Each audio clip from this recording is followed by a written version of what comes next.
welcome back. This is Easy. And I'm Sophia. Hi, Sophia. Do you know anything about the Jewish holiday? You know, I'm a Chinese. I never heard it before. Yeah. So I'm Jewish, and starting on Sunday night, many Jews around campus and all around the world are celebrating Rosh Hashanah, which is basically the Jewish New Year. And so for me, on Sunday night, I went to services, and then I had dinner with my friends, and so that was just, it was just a fun thing. And there's a lot of customary Jewish food. So apples and honey is a custom to welcome a sweet New Year, because honey is really sweet. And so then it starts Sunday night at sundown, and then it actually concludes tonight at sundown. So that's exciting. Yeah. And then in 10 days from Sunday is Yom Kippur, and that's the other holiest day of the year for Jewish people. And so basically Yom Kippur is just all about like repenting your sins, and just basically the Jewish New Year and Yom Kippur are a big deal because you want to start off the new year with a clean slate and just have a great new year. So I don't know, because I know there's the Chinese New Year too, so I'd love to hear all about that too. Okay, the traditional Chinese New Year will start in the February, and it's always finish in the same month. People will come back to their hometown with their families, stay together, and eat some traditional Chinese foods. That's all. Yeah. Yeah, it's also very interesting. Yeah. However, there was a bad news that happened last week, Thanksgiving weekend. There was a big snowstorm come to the Montana in the North America, and it's bring around 48 inches snow to this city. This state. Yeah. Many schools and hospitals were closed because of the big storm. But maybe it's a good news for some people who don't want to go to work or go to school, right? Yeah, no, that's so true. Here in Kansas, it's so hot, and Jade will tell us all about the weather later, but here it's so hot, and then in the northern part of the United States, it's already snowing like 48 inches of snow. That's just crazy to me. But something I'm looking forward to, and so many KU students are looking forward to this weekend, is Late Night in the Fog at Allen Fieldhouse. And so basically, I'm super excited to go, and I don't know if you're going, but you should totally go too. Late Night in the Fog for KU students or people around the area, it just is a great event to kick off the new basketball season. And so this year, Snoop Dogg is coming to rap and perform, which is super exciting. And it's super cool because all of the student athletes get to be recognized, and the KU both men's and women's basketball teams get to be recognized and do a little skit. And then Les Miles and Bill Self should make an appearance too, which is super cool. And they're actually implementing camping this year since it's such a big event. So camping for basketball is just basically, it started yesterday at 6 a.m. and 65 groups of students who are dying to get in line are camping outside of Allen or inside of Allen Fieldhouse to try to get the best seats possible for late night. So it's super crazy. There's so much hype, and I'm super excited to go. It'll be a fun Friday night. Yeah. It must be a very interesting, and it will make people feel exciting, right? Yeah. How about your last weekend? Did you do anything interesting last weekend? So for me personally, last weekend, besides celebrating Rosh Hashanah on Sunday night, I think my Friday and Saturday basically consisted of homework and being a student. But then it was super fun Sunday night for me to be able to spend time with my friends and people that really matter to me. So what about you? Okay, so what I did is just a review for my exams. Now it's the first exam week. In this semester, so we should work hard. At least I should work hard. Yeah. Yes. Yeah, I know this week I have an exam, so I've been studying for that, but I think it'll go okay. Did you say, because what exam do you have? You had an exam today, right? Yes, I have an exam today.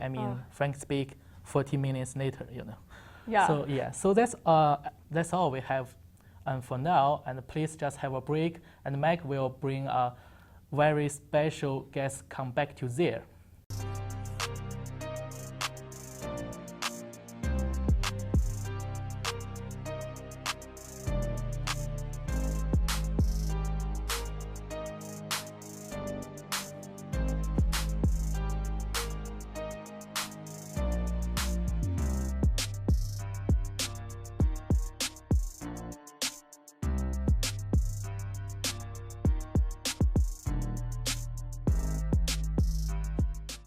Welcome back. We're joined here with a student who's been in this classroom before, Brady Herron, who's also the member of Counterculture. So Brady, tell me how you got your start in music. I was about 7 years old when my granddad bought me a guitar for Christmas. And then I started taking lessons for about like 11 years or something like that. Once I got to high school, I encountered some friends who were also musicians, and we just started playing together and writing songs. And then, that kind of transformed into playing shows and releasing music, but that was kind of further down the line. Where did you get you guys' inspiration for your music? How did you know what type of music you guys wanted to make? We took a lot of inspiration from bands like Modern Baseball. I took a lot of inspiration personally from bands like Weezer and Green Day. We all kind of took inspiration from different people, though, in different ways. My drummer at the time took a lot of inspiration from bands like Glass Animals, which, that's way further out of the gate than what I take inspiration from. But then there's my bass player, my bassist was an EDM artist, so he made dubstep music for so many years, and then started producing our music just because he was skilled in that. What would you say your favorite thing to write about? What comes easiest for you when you're sitting down and writing music? A lot of my songs are just about personal struggles, and they can be about relationships and stuff like that. That's a pretty common theme, especially for kind of more emo punk style music. I don't know. Kind of just my own personal experiences is all I really write about. What's it look like when you write a song and you bring it to the band? How do you guys come together to? It usually starts with just one of us writing a song. So we'll write that completely on guitar, just guitar and vocals, and that's it. And then David will come to me with it. I'll come to him with it, whichever way it goes. We're the two people who write songs most of the time. And then we'll kind of just come to practice and say I have this new thing and I've been working on it. It goes like this, play it for everybody, and then it's kind of just everybody kind of just picks up what they feel like doing, and then it's done, basically. That's all that there really is to it. Nice. Now, I've seen you play at a few shows, but what has been the best venue that you've played at so far? We played at the Granada a couple months ago, opening for Remo Drive. Every time Remo Drive has come through Kansas City, they've hit us up for doing an opening set for them, which is awesome. One time, the first time they hit us up, it was for a show at the Uptown Theater in Kansas City. It was just the Encore Room, which is a smaller portion of the Uptown, but it was still there. So that felt really cool. But I would say the Granada in Lawrence, Kansas was probably the most exciting one, just because I've gone to a lot of shows there and seen a lot of artists that I respect and look up to. That's dope. What are some of the best parts about going to shows? I know it's big to make connections and meet new bands. What are some bands that you've made connections with and become friends with? Recently, we've made pretty good friends with It Looks Sad. They're a band from the Carolinas. So they're really cool. They're really nice. They talk to us about working on some art in the future with us, some graphic design type stuff. So that's exciting. Remo Drive, of course, we're cool with them. They know that they can come back to us for shows and stuff like that. I don't know. I really enjoy meeting the bands, but it's also really fun to see different people show up to the shows, or the same people that I've seen at past shows.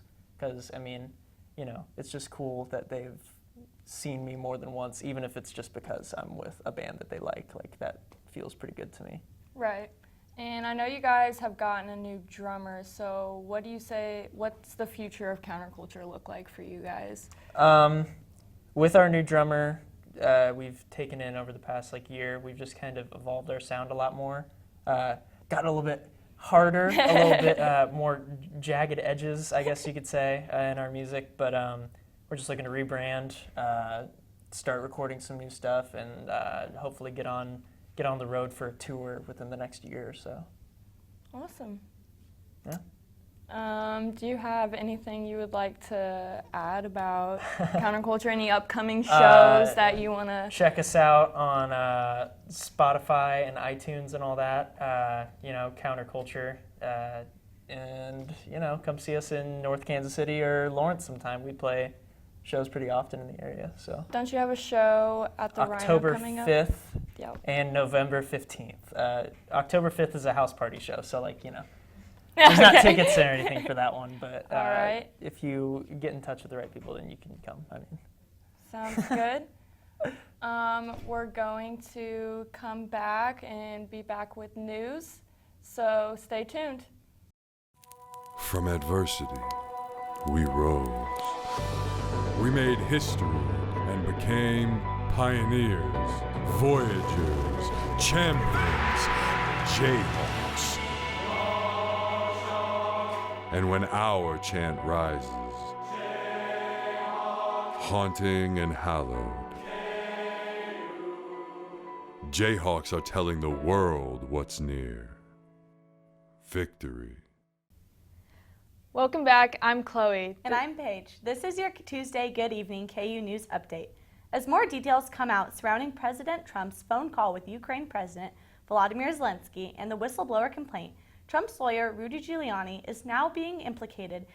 New reports show that Trump and Giuliani ran a shadow foreign policy in Ukraine that interfered with elections in both the United States and Ukraine. House Democrats issued their first subpoena on Friday in the impeachment inquiry, requesting documents from Secretary of State Mike Pompeo.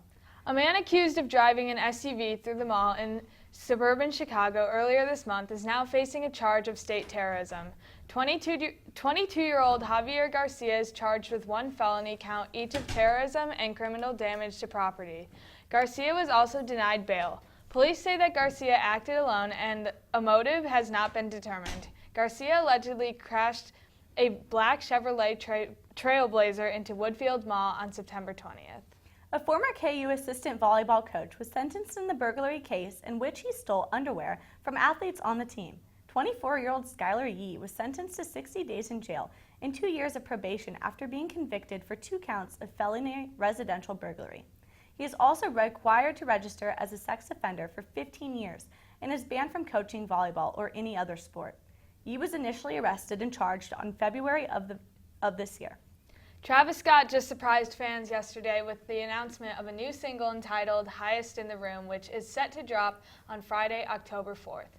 After the release of Astroworld in August of 2018, fans were anxious to hear what new material the King himself has been working on. Will this new single live up to the hype of Astroworld? Would you believe that there were more than 10 earthquakes in Kansas this weekend? According to the Kansas Geological Survey, there were 11, and 4 of them had a magnitude of at least 3.0. The cluster of quakes took place in Jewell County near the town of Randall. Snoop Dogg was confirmed on Friday afternoon as this year's Late Night in the Fog performer. Past headliners include 2 Chainz and Lil Yachty. Late Night is an annual event hosted by Kansas Athletics in Allen Fieldhouse to kick off both the men's and women's basketball seasons and will take place this Friday at 6:30 p.m. That's it for your KU News Update. After the break, Hallie and Cole will be back with a sports update. For students searching for a way to stay active in an outdoorsy way, the City of Lawrence has bike trails running in every direction, and with the new bike share program, we can stay in shape as we tour the sights of our beautiful city. Clinton Lake is only a short 30-minute bike ride away from Daisy Hill and has the most incredible sunset location in all of Lawrence. Walking campus may give you the KU calves, but biking can give you the KU thighs. Bike Lawrence today. Welcome back. I'm Hallie. And I'm Carter. This is your Tuesday Sports Update. Today was a big day for KU track and the field athletes at the World Championships in Doha, Qatar. Former Jayhawk Bryce Hoppel ran a personal best 1:45.25 to finish 4th at the World Championships.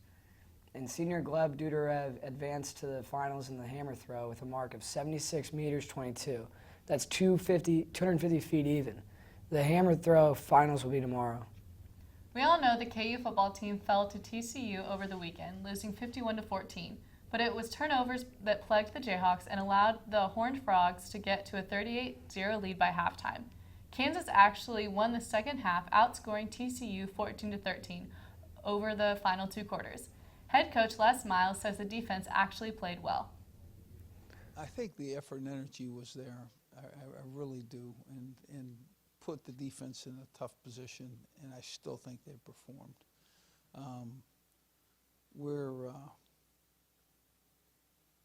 I think we're a team that's needs some improvement and needs to work, and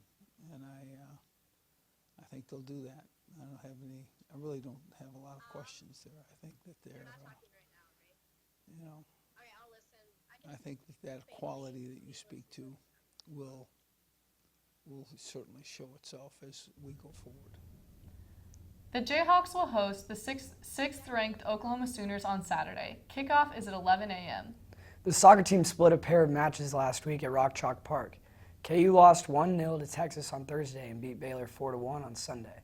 The Jayhawks are now 9-3 overall and 1-1 in the Big 12 Conference, with the next 3 matches on the road beginning Thursday at number 25 Oklahoma State.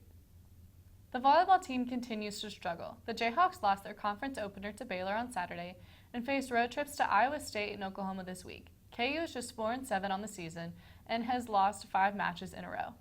The women's golf team placed 7th at the Lady Paladin Invitational in South Carolina last weekend, while the men's team finished 8th at the William Tucker Invite in Albuquerque. Up next for the men is the Big 12 Match Play Championship in Houston, beginning on October 11th. California Governor Gavin Newsom signed a bill this week that would allow collegiate athletes in the state of California to profit off their likeness. This bill has been met with mixed reactions, as some people believe it will give the state of California an unfair advantage in recruiting. In today's Lawrence Journal-World, a Kansas lawmaker is quoted saying he doubts the same type of bill will pass in Kansas anytime soon. And of course, it's late night in the Fog on Friday. Fog Fest will start at 11 a.m. on the front lawn, and doors will open at 4:30 for students and 5 o'clock for the general public. The program will begin at 6:30. That's it for our sports update. After the break, Jade and Emily will be here with the most up-to-date weather forecast. Keep watching.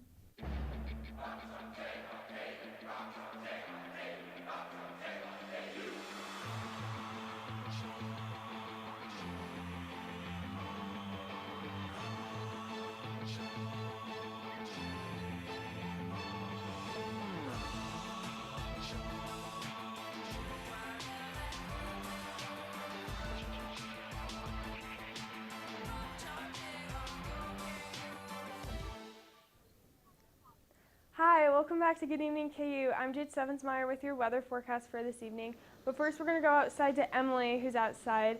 Emily, how's the weather out there and where are you? Hi, Jade. It's actually really nice. We're right kind of down the hill by Anschutz, and it's actually pretty sunny out still, but it's not getting too hot since the clouds are pretty much all throughout the air right now, so it feels really good. Awesome. Is it windy right now? Because it seems kind of windy in the background.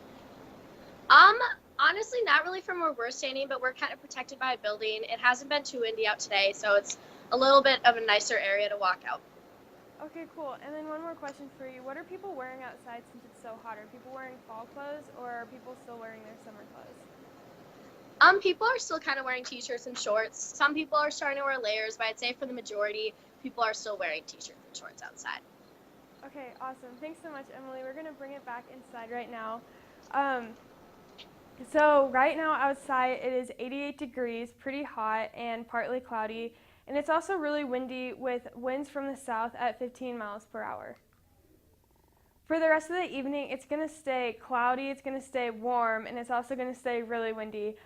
Going into 9 p.m., it's going to be 79 degrees still.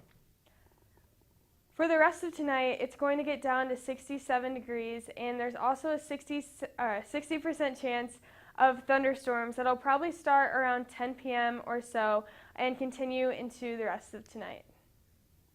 And with this precipitation for tonight, we're going to see a lot of flash flood warnings and flood watches, in Douglas County as well as the areas around Douglas County.